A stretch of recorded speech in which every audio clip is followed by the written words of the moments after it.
Buenas noches, amigas y amigos. Les agradezco mucho que estén con nosotros esta noche.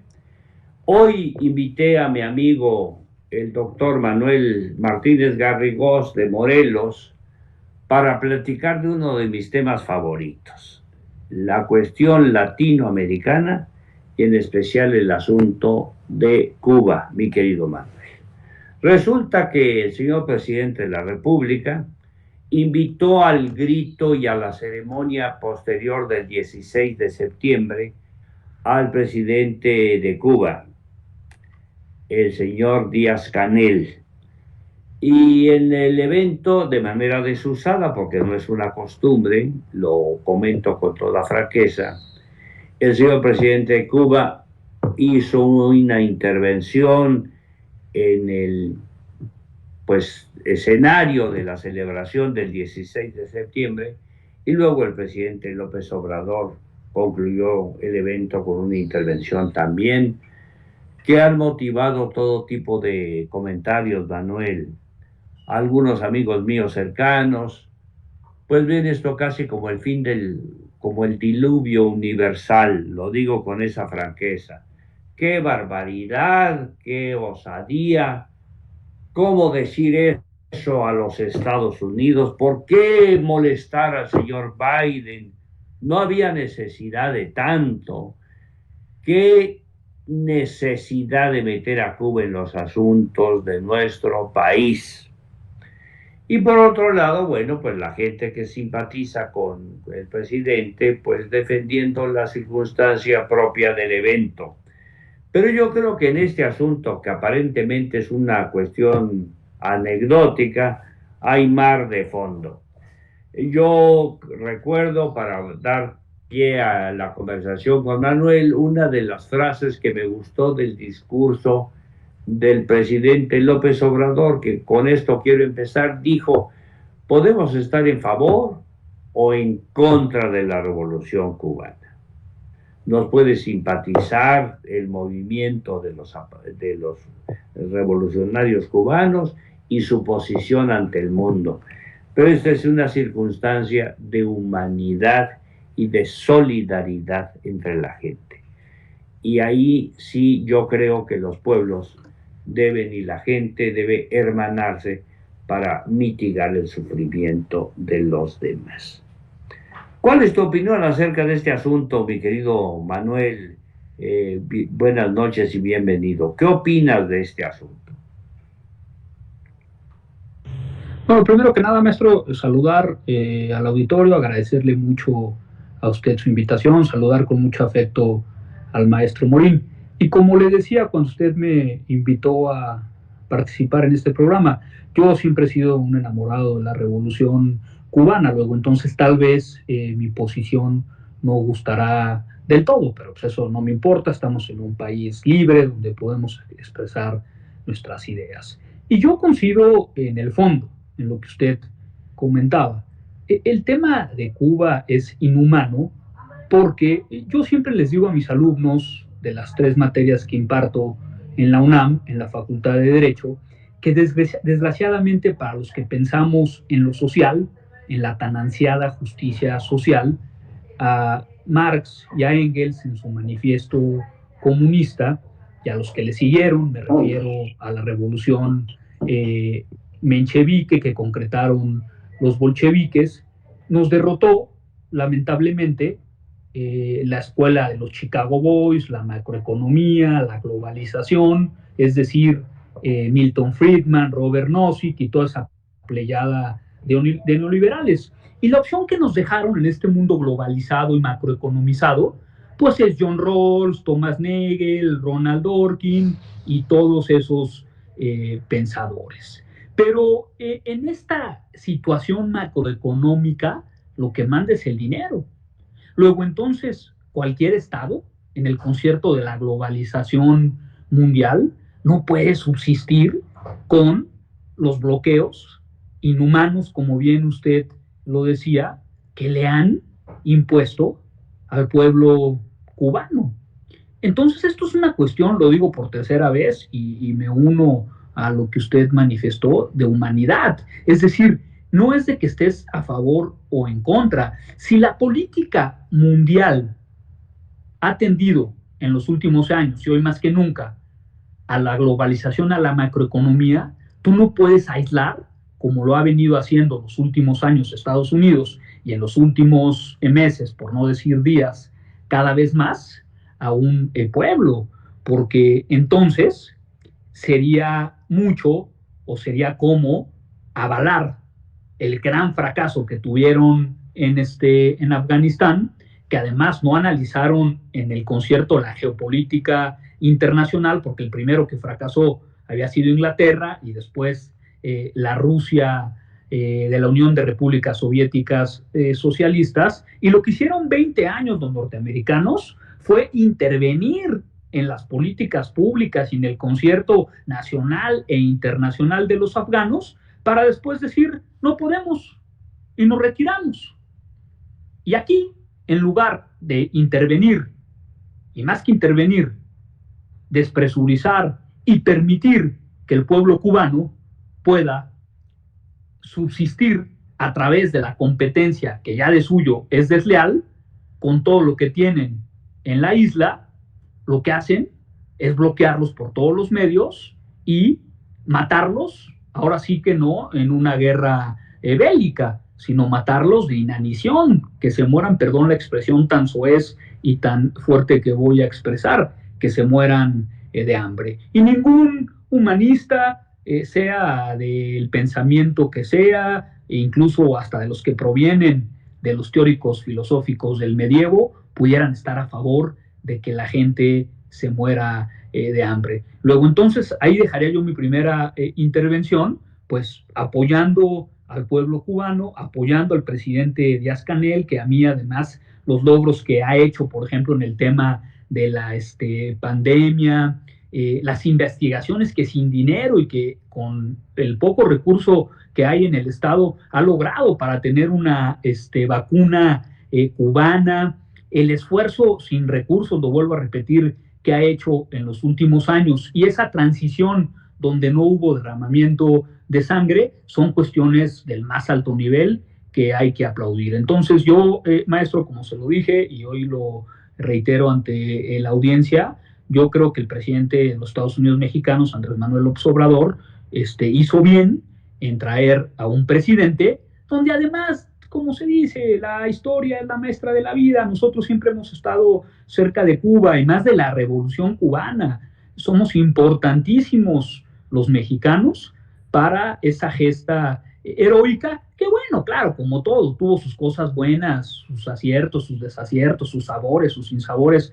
a través de la historia, pero lo que está haciendo el presidente es retomar lo que siempre ha sido México, un país de brazos abiertos que coadyuva en la política internacional y que ayuda a sus hermanos latinoamericanos. Yo la verdad es que creo que lo que hizo el presidente fue acertado.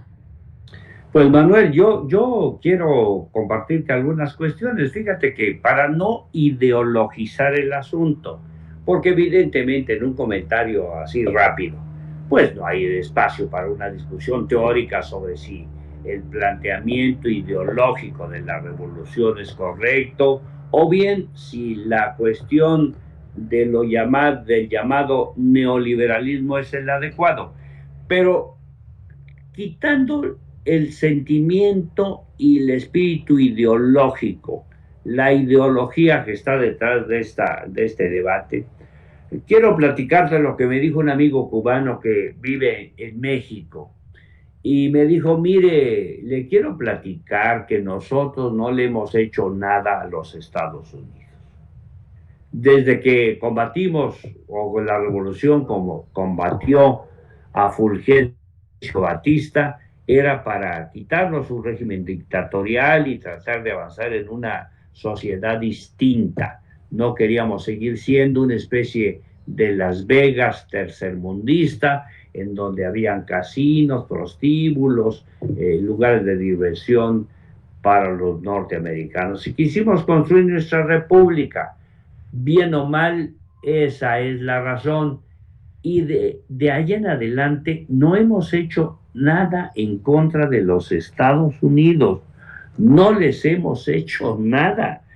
Y bueno, pues el embargo ya va para más de 60 años, es decir, desde que inicia la revolución, le imponen un embargo y el señor Donald Trump en su presidencia le impone 490 medidas adicionales a las que ya tenía el embargo y recientemente el presidente Biden cosa de 240.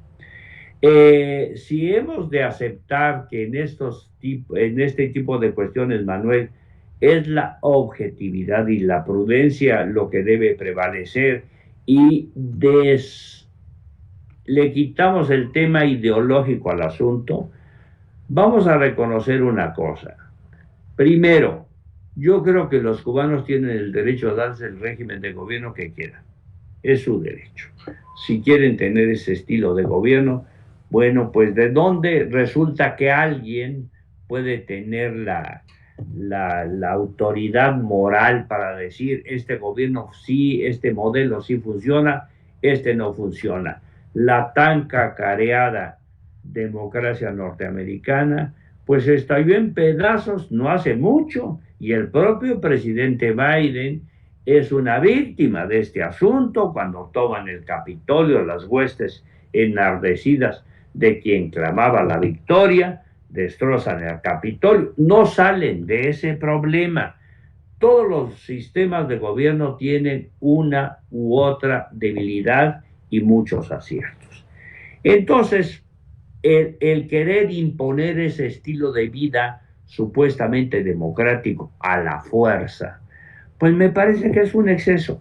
El segundo tema que me decía mi amigo cubano, no sin razón yo creo, bueno, el problema es el comunismo que recientemente ha vuelto a resurgir como propaganda, que los comunistas y que suena tan viejo ya el tema, ¿verdad? Esa campaña se ve tan antigua que dicen, bueno, pues hay otros regímenes a lo mejor más contundentes como los chinos. ¿Por qué no les bloquean a los chinos? ¿Por qué no a Corea del Norte y Vietnam? Que parece que son los únicos lugares donde dicen tener un régimen de este tipo. ¿Por qué con los cubanos? En segundo lugar, el asunto, Manuel, delicadísimo de la posición estratégica de Cuba, que hay que reconocerlo, es una isla muy próxima a las costas de Florida, de los Estados Unidos, consecuentemente, pues es un espacio que estratégicamente los norteamericanos tienen que tener de cuidado en ese asunto. Pues ahí está la base de Guantánamo, que creo que ya no le sirve para mayor cosa, y que lamentablemente, pues, el mundo entero no repara en este tipo de cuestiones. Yo tengo mi tesis en relación con esta famosa globalización, porque si te das cuenta, Manuel, es un modelo de cómo manejar el poder del dinero, Manuel. Es el poder del dinero. Cuando les convino a los capitalistas de Wall Street, que por cierto el señor Biden no está muy de acuerdo con ellos, porque yo le escuché en un brillante discurso que dijo, Wall Street no son los Estados Unidos no lo hicieron los especuladores de Wall Street. Yo digo que cuando les convino, abrieron las fronteras. Aquí en México, Manuel, el presidente Cedillo fue el archineoliberal. Y cuando él recibió el gobierno, pues se dedicó a desarticular, desarmar, abandonar, renegar de todo lo que el gobierno de la Revolución Mexicana había hecho durante años con el beneplácito de los norteamericanos. Pues decía, ya no hay necesidad de fronteras, hay que abrirnos. Es un mundo global. ¿Qué pensarán ahora cuando no solamente no están ya en ese sentido, sino que quieren hacer un muro físico, no solamente comercial o financiero, sino un muro físico en la frontera de los Estados Unidos con México? ¿Cuál es el desideratum de este modelo, Manuel? Que hay muy pocos ricos y hay millones y millones de gente que está padeciendo la violencia, la desigualdad, el terrible problema climático. En ese contexto, es prudente ir a apoyar a los Estados Unidos y decirles, hagan lo mismo, a ver, invadan a los cubanos, cámbienle su sistema de gobierno, empiecen una guerra como la de Afganistán y dentro de algunos años ustedes nos dicen qué pasó ahí. ¿Es prudente o es mejor ser solidario con los débiles, Manuel? Con los que están en necesidad de que alguien los apoye. Los cubanos los apoyó el general Cárdenas después del triunfo de la revolución. Manuel, el general Cárdenas fue a Cuba. Y el gran presidente López Mateos nunca rompió relaciones con Cuba. Nunca. Él propuso el Tratado de Desnuclearización de América Latina, que creo que es una maniobra política muy inteligente, pero nunca rompió relaciones diplomáticas con Cuba. ¿No te parece entonces que no hay necesidad de tanta laraca que se ve enojar el señor Biden? La política internacional no es de enojos ni de berrinches, ¿verdad? Es de mostrar solidaridad con los débiles. Punto. No es otra cosa más que eso. ¿Estás de acuerdo conmigo, Manuel? Sí, totalmente de acuerdo con usted, maestro. Sobre todo en la parte de que Cuba tiene una posición estratégica en relación a la geopolítica internacional y a los Estados Unidos, como bien usted decía. Yo me he dado cuenta que últimamente Miami no solamente es, o la Florida, que está enfrente la isla de Cuba, no solamente es la puerta de entrada de Latinoamérica, incluso yo diría de Iberoamérica y pudiésemos decir que del mundo. Entonces tiene y ha tenido Estados Unidos una posición estratégica. De hecho, después de los españoles quienes estuvieron en suelo cubano y quienes se sirvieron de los cubanos, pues fueron los norteamericanos, ¿no? Y de ahí tienen una larga historia. Y aprovechando lo que usted decía, es decir, si Biden tiene una política pues más apegada a los principios ideológicos de la justicia social, si es un washingtoniano, sí, pero con una gran experiencia política en su paso como vicepresidente de la administración pública de un social demócrata que apostó por la justicia social y la igualdad y que además apoyó en políticas públicas claras y tangibles a Cuba, me refiero a Barack Obama, pues yo creo que Biden también tendría que apostar por un rescate financiero, porque bien lo decía usted, o sea, la globalización lo que dejó fue pobres. O sea, es una fábrica de gente, o es una fábrica que ha hecho, perdón, para ser más puntual, pobres, ¿no? Y si los países poderosos son los que pueden ayudar a los países débiles, pues tendría el presidente Biden, además apoyado en su ideología y en su propia experiencia política en la vicepresidencia de Estados Unidos, pues tendría que estar armando todo un modelo donde respete la soberanía cubana y apoyar a los cubanos. Es un acto de humanidad, de vecindad y además de vecindad estratégica. Dicen los que saben que nunca hay que pelearse con los vecinos, cuanto más en el ejercicio de la geopolítica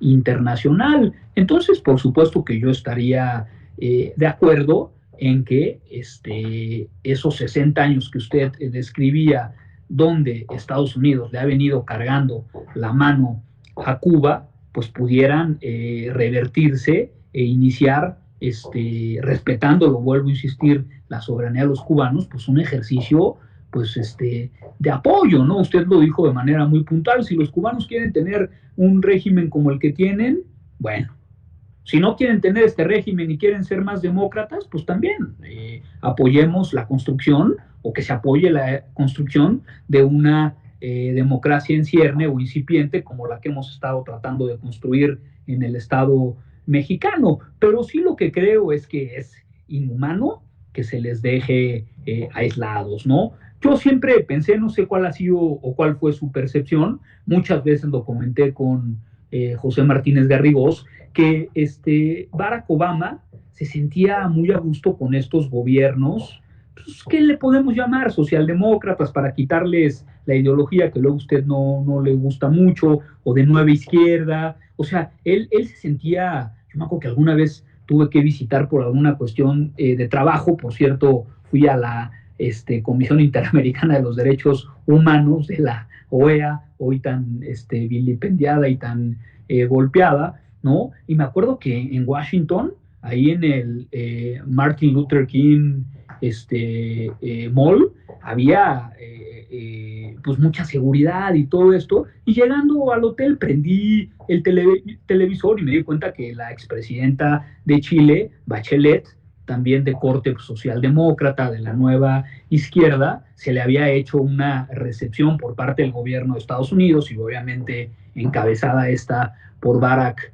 Obama, y pues fueron manteles largos, ¿no? Además en un lugar histórico, con un líder del calado, del talante de Martin Luther King, y yo creo que pues todo eso lo debió de haber visto de manera cercana, lo debió de haber operado hasta en cierta forma Joe Biden, y a mí también usted me mandó ese discurso que hizo alusión, y yo creo que es uno de los grandes discursos de los últimos presidentes de los países poderosos del mundo, ¿no? O sea, porque tuvo connotaciones ideológicas, pragmáticas y prácticas, diría yo, muy claras, ¿no? Así quisiéramos ver a muchos estadistas de los países del primer mundo. Ahora, que eso no se quede en la teoría, que eso no se quede en el discurso, que se vaya a la práctica, y quisiéramos ver pues, a un Biden más parecido a Obama que más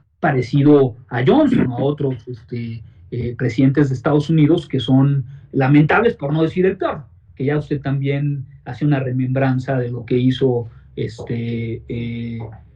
Trump con acicatar y tratar pues de acabar con el prestigio democrático que tenía Estados Unidos atacando sus instituciones. Entonces yo creo que así queremos ver a Estados Unidos, así queremos ver a Biden, y vuelvo a insistir, o sea, yo no es un tema ideológico, y así queremos ver al presidente de México, independientemente de que se llame Andrés Manuel López Obrador. Yo así quiero ver a mi presidente, solidario con los pueblos hermanos latinoamericanos, listo y presto para ayudar cuando se necesita, como históricamente lo hemos ayudado, ya decía usted, Lázaro Cárdenas, pero bueno, López Mateos, ¿no? Y los que le siguieron, ¿no? Hasta que llegó la derecha y ese desaguisado tan lamentable donde Fidel Castro tuvo que poner en su lugar a Vicente Fox, el abúlico presidente de la derecha, el inculto expresidente mexicano. Pero yo creo que eso es lo que esperaríamos, ¿no?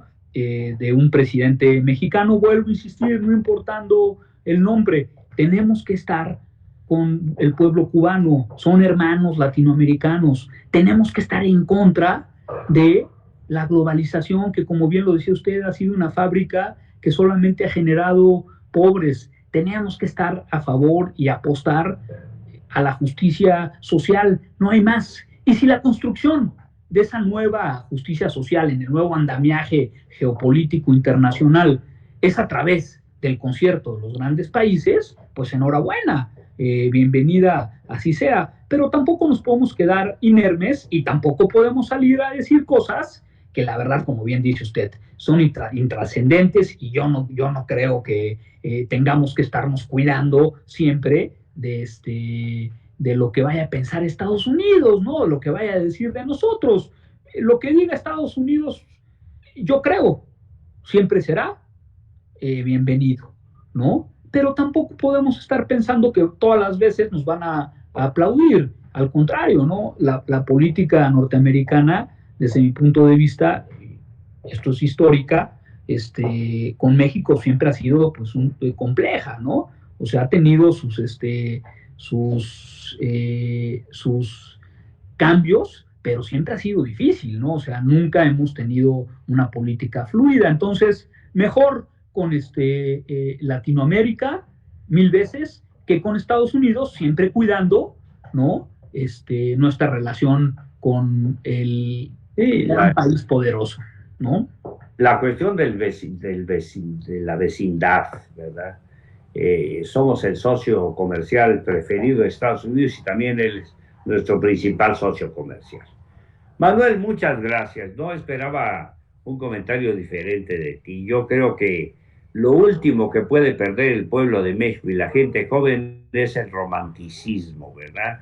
¿Qué es lo que se perdió? Ahora la gente joven, los profesionales, bueno, por desgracia unos cuantos, en vez de pensar, bueno, ¿cómo hacemos para cambiar el mundo, para que la gente no sufra, para que mejore el clima que nos está acabando en todos lados, mejor ayudar a los migrantes que por hordas van viajando, lo mismo en Europa que en América Latina, cruzando nuestro país para tratar de buscar cómo sobrevivir, en vez de tratar de ver cómo componemos todo este desastre que los viejos ya nos heredaron, quieren comprar un departamento en Miami, quieren, su romanticismo se dedica a ver qué camisa de qué marca me voy a poner, en qué restaurante de Polanco voy a ir, los más pobres, porque los más ricos son pensando en ir a vivir a Miami, que por cierto, Manuel,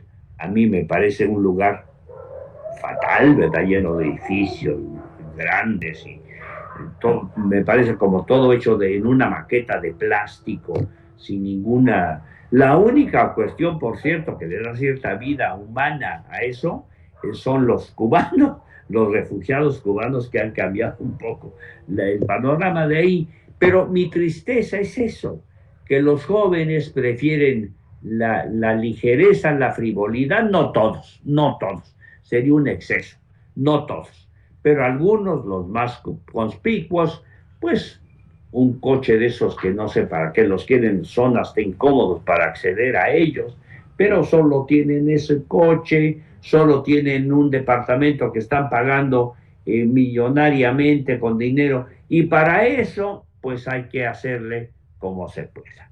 Manuel Martínez Garrigós, político morelense, muchas gracias por tus comentarios y nos veremos pronto.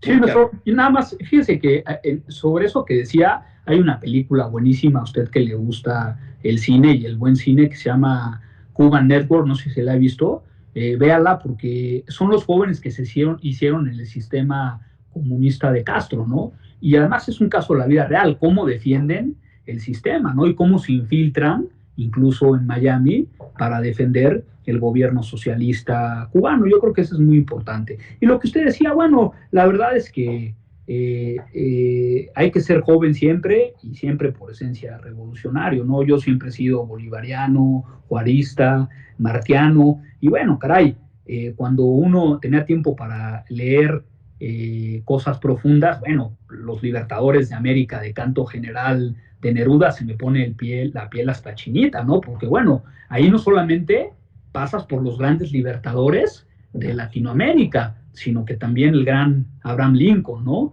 Ese es el México y ese es el Latinoamérica que aspiramos a tener muchos con el concierto de los Estados Unidos. Ahí está, en los libertadores de América, ese gran poema de Neruda. Eso es lo que queremos y eso es lo que hay que defender, maestro. Muchas gracias, Manuel.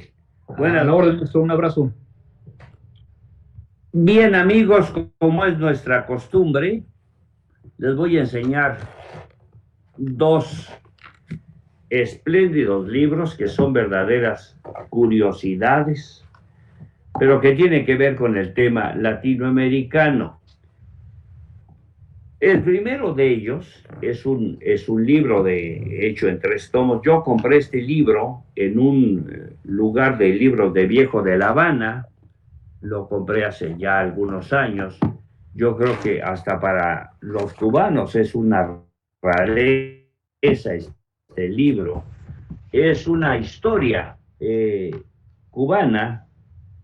Está publicado, no es un libro muy viejo, Se llama Historia de las Letras y de la Instrucción Pública en la Isla de Cuba, por Ignaz Antonio Bachilleri Morales, con introducción por Francisco González del Valle y una biografía del autor por Vidal Morales. Es un libro publicado en 1837. Este libro tiene una característica muy importante. Fíjese, la edición preciosa de este libro. Esta obra se han impreso 50 ejemplares. La edición del libro fue de 50 ejemplares. Y es un libro precioso porque platica la historia de la instrucción pública en Cuba. Yo confieso que no he leído los 3 tomos, ni siquiera uno completo, pero lo he visto muchas veces y aprecio sus reflexiones que hace, no solamente sobre las cuestiones históricas, sino preferentemente sobre el modelo educativo que debiera de implantarse en su país.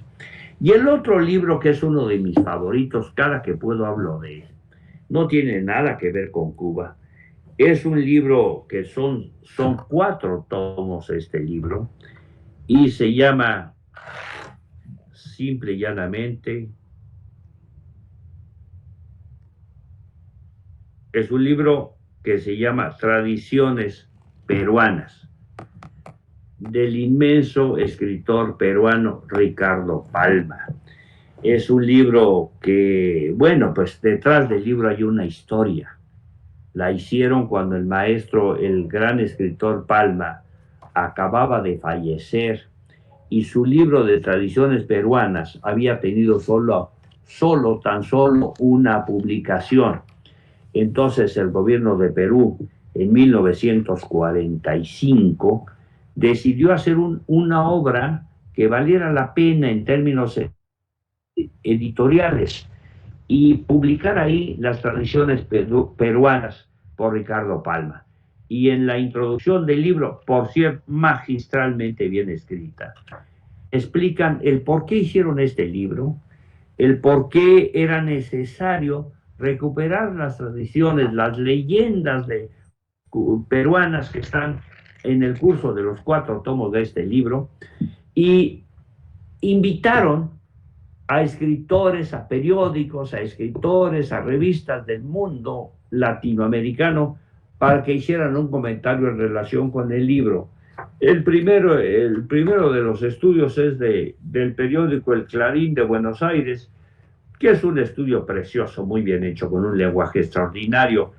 Y yo con avidez vi, bueno, y de México alguien escribiría, pues sí, señoras y señores, amigos míos, el comentario acerca del libro Tradiciones Peruanas la hizo nada más y nada menos que don Francisco Sosa. La gente en México seguramente conocen La Calle, pero poco conocen del formidable acervo de don Francisco Sosa, que escribió una preciosa crítica a la obra Tradiciones Peruanas de don Ricardo Palma. Y yo les quiero decir, amigas y amigos, como cuestiones fundamentales de nuestra vida, nuestra cercanía debe estar con los nuestros, con los latinoamericanos, con los guatemaltecos, con los hondureños, con los argentinos, con los uruguayos, con el pueblo latinoamericano. Apoyarnos el ideal de Bolívar, de Sucre, el ideal de Sandino, el ideal de Juárez y de los nuestros. Debe campear en la búsqueda de una vida mejor. Porque yo tengo el recuerdo de un libro de Hernando de Soto que decía: ¿por qué los latinoamericanos no pueden tener capital? Y daba una serie de consejas de por qué, porque no registramos bien nuestra propiedad, porque no tenemos las escrituras de nuestra casa, no lo podemos meter al crédito, no podemos entrar al gran mundo del dinero. Y don Hernando de Soto se lamentaba y decía, bueno, los latinoamericanos no sabemos hacer dinero, no somos capitalistas.